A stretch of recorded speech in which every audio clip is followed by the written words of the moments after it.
In 1945, the end of World War II was in sight. Hitler's empire was collapsing all around him, and Nazis that had participated in the German war effort were looking for a way to avoid prosecution by the Americans and retribution from the Soviets. Rat lines were the escape routes utilized by fascists in the aftermath of World War II. They had their origins in the diplomatic pathways set up by agents of the Vatican, most notably Monsignor Luigi Magliano, Cardinal Antonio Caggiano, and Austrian Bishop Alois Hudel.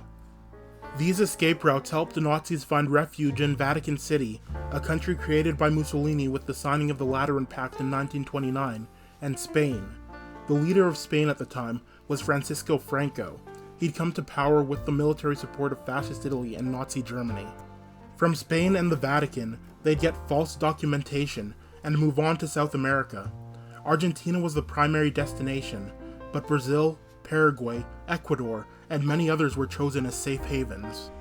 The Vatican was eager to help these men escape due to their rabidly anti-communist stance. They actively sought out governments that would provide refuge for people whose views had become intolerable in a continent that had been divided along ideological lines between liberalism and communism. But why did Germans go to South America? Well, the migration of Germans to North America is well known, but many made their way to South America in the 18th century. Moreover, while Germans in largely Protestant America seamlessly assimilated, things were different in Latin America. The majority of European immigrants in South America were Catholics. Germans formed enclaves and preserved their cultural identity.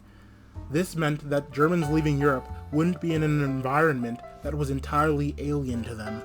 After the March on Rome in 1922, movements across the world had sprung up in imitation of Mussolini. Latin America was no exception.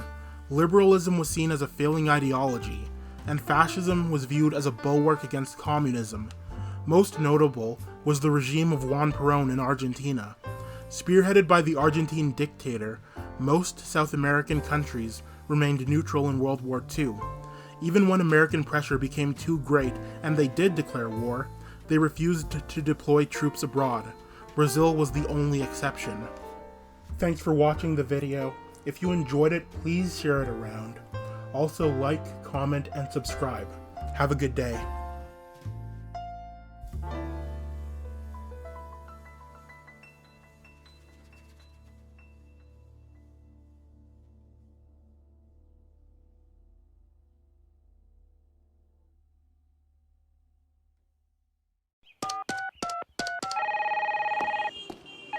Eine Minute. Ach, das Wagenphone ist eine Nuisance-Phone. Buenas noches, mein Führer. Ja.